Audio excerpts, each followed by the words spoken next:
All right, let's try this video today. I've only made 3 of these, guys. Let's hope this one works. All right, you should be on this page of your notes as we are going through and talking about the different properties.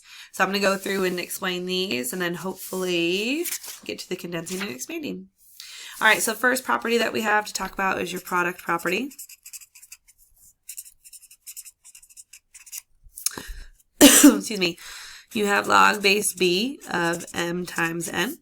This can be rewritten as log base b of m plus log base b of n. These properties can go in either direction. If you're condensing, it should look like this. If you are expanding, you should look like this. So if you look at number 1, it says you have log base 2 of 7 plus log base 2 of 4. You'll take your 2 logarithms and write it as 1 logarithm. And you'll take whatever the of parts are, which is the 7 and 4, multiply them together. And you get log base 2 of 28. That's your final answer. You don't need to keep solving it from there. Okay, same thing. Number 3, we have log base 4 of 2x plus log base 4, 4x squared.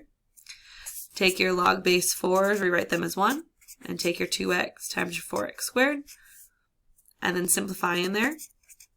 2 and 4 is 8, 1x and 2x is 3x's. Now the next couple of examples tell you to expand. Now here's the weird thing about expanding is you can have multiple answers. On number 4, we have log of 6. I just need to figure out 2 numbers that can multiply to 6. We have 6 and 1, or we have 2 and 3. Choose 2 numbers and just go with it. So in this one, I'm going to have log of 2 times 3. And this gets rewritten as log of 2 plus log of 3. You could do the same thing with the 6 and 1. You just need to pick 2 and go with it. Now, if we have number 6, we have log base 2 of 5x. These are already being multiplied, so I'm just going to separate them by saying I have log base 2 of 5 plus log base 2 of x, and that's your final answer. All right, next rule that we have is our quotient property. Okay, so for the quotient property, we have log base b of m divided by n. When you go to rewrite this, your m is on top, so that means that's what gets listed first, and your n is on bottom, so that gets listed second. Once again, single logarithm, multiple logarithms, condensing, expanding. If we look at number 7, we have log base 3 of 24 minus log base 3 of 8. Rewrite as a single logarithm. 24 is first, your 8 is second. Now actually go through and divide those, and you're going to get log base 3 of 3. Now this is a cool property. Whenever you have the base of the same number, this will actually simplify to just 1. Only works if these 2 numbers are the same. Okay, if we look at number 9, we have log base 4 of x to the 9th minus log base 4 of x squared. Once again, rewrite it as a single logarithm. I have x to the 9th over x squared. And we can now use our exponent rules, and we will subtract my 9 and my 2 to get log base 4 of x to the 7th. Okay, last rule that we have is our power property. Okay, so power property is going to be the only one that we do that does not have multiple logarithms. So here's my original one. When I go to rewrite this, you just take your exponent and you move it out front. And you're going to have n times log base b, whoops, wrote it too large, of m. So if you notice, a single logarithm, it's just more the fact of you're moving your exponent. If we were to look at number 13, oh shoot, I just realized I didn't do the expanding. Then we'll come back to it. I have 5 log base 4 of 2. Take your 5 and move it here, and you're going to get log base 4 of 2 to the 5th. Actually go through and figure out what 2 to the 5th is, which is 32. So you're going to get log base 4 of 32. If you look at number 15, you'll get 1/3 log of 8. Take your 1/3 and it goes to your 8. Once again, you got to figure out what that is. You're going to do 8 raised to the 1/3. I get 2. So you're going to get log of 2. Okay, so if we're going to go expand, oops, ran out of room. Okay, so if we're going to expand these, just go on the next piece of paper. Number 16, I have log base 2 of 8 to the 7th. You're going to take your 7, it goes up front, and you get 7 times log base 2 of 8. If you look at number 18, we have log base 7 of the square root of w. Now the weird thing about this is I don't have an exponent, but you can rewrite your radical. You have 2 and 1. This is log base 7 of w to the 1/2. Now you can take your 1/2 power and move it out front and do 1/2 times log base 7 of w. Okay, I realized on the quotient property that I didn't go through and do the expanding, so let's do the expanding really quick. Okay, so if you look at number 10, I have log base 8 of 4. You need to come up with 2 numbers that can divide to 4. So for example, you have 8 and 2, I have 16 and 4, I have 20 and 5. Any of these numbers will work, just pick one. So I'm going to go with 16 and 4 because those are the first ones I thought of. And then you rewrite this and say log of 8 base 4, wow, this should be log base 8 of 16 minus log base 8 of 4. Same thing if I were to look at number 12, I have log of m divided by 7. You can rewrite this. This is log m minus log 7. Okay. So now what we're going to do is if you turn the page, we have a bunch of these different ones. You're going to put it all together. Top says condense, bottom says expand. Condense means that I'm going to have one logarithm in the end. Expanding means you'll have multiple logarithms, and it really just depends on the type of question that you have. So I'm going to go through a couple of these. Let's look at number 19, for example. You have 2 times log of 6 minus log 9. I don't want to have any numbers in front, so I'm going to start by taking this 2, and it's become your exponent here. And you're going to get log 6 squared minus log 9. You can actually go through and figure out what 6 squared is, and this would be 36.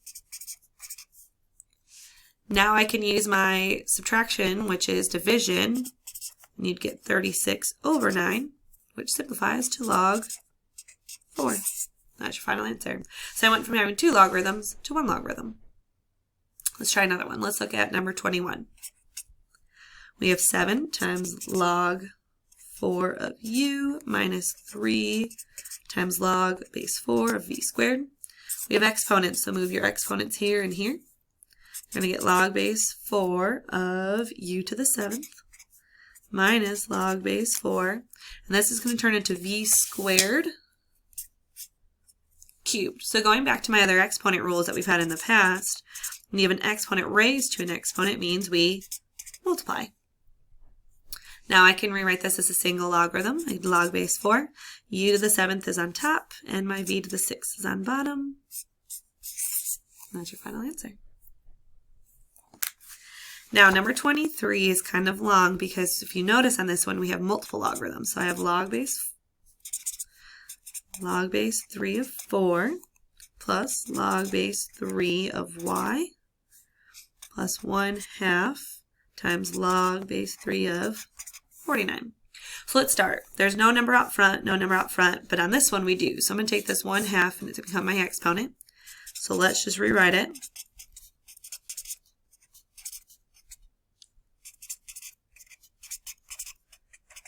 Okay, and let's go through and figure out what 49 to the 1/2 is, which we're taking the square root of it, which means it's 7.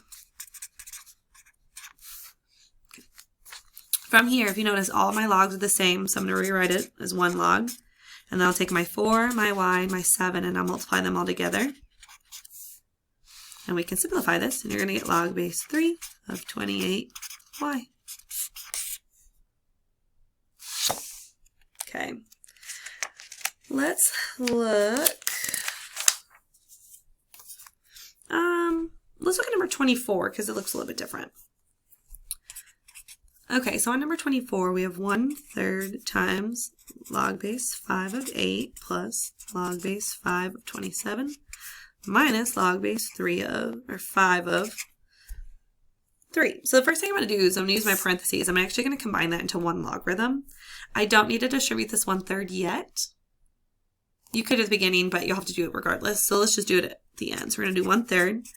This become log base 5, and I'll take my 8 and 27, and that means we multiply them together, right? So if I do this, 8 times 27, I'm going to get 1/3 times log base 5 of 216 minus my log base 5 of 3. Now I can take my 1/3 power and raise it here. So I'm going to get log base 5 of 216 to the 1/3 power minus log base 5 of 3. Now I need to figure out what 216 to the 1/3 is, and it's going to get 6. I'm going to get log base 5 of 6 minus log base 5 of 3. I can now take this and write it as a single logarithm and get log base 5 of 6 over 3, which is 2. And there you go. So that's the majority of those. You should always go left to right. So when you look at number 22, I would take these two logs, combine them together first, then I would do the subtraction of 6. So think of it as order of operations, and then you always read it left to right. All right, so I have a couple minutes left. Let's go through and do some of the expanding. Let's look at number 27. I have log base 6 of x, y, z to the 4th. Since these are all being multiplied, can be rewritten as addition. And when you're expanding it, you can't have exponents, so no exponent, no exponent. We do have an exponent, so that means I'm going to take my 4 and move it in front and get 4 times log base 6 of z, and nothing else can combine. That whole long thing is your answer. Okay, let's try number 28. You have log base 4 of a to the 9th over b. Division means we can rewrite it as subtraction. And then once again, I don't like this exponent, so I'll move the 9 out front, and you get 9 times log base 4 of a minus log base 4 of b. Once again, you can't simplify it any further. All right, so if you were to look at number 29 or 30, same concept, you notice that you have exponents on both the outside, here and here. You could do one of two things. You can either distribute that exponent at the beginning, or you can take it and move it out front.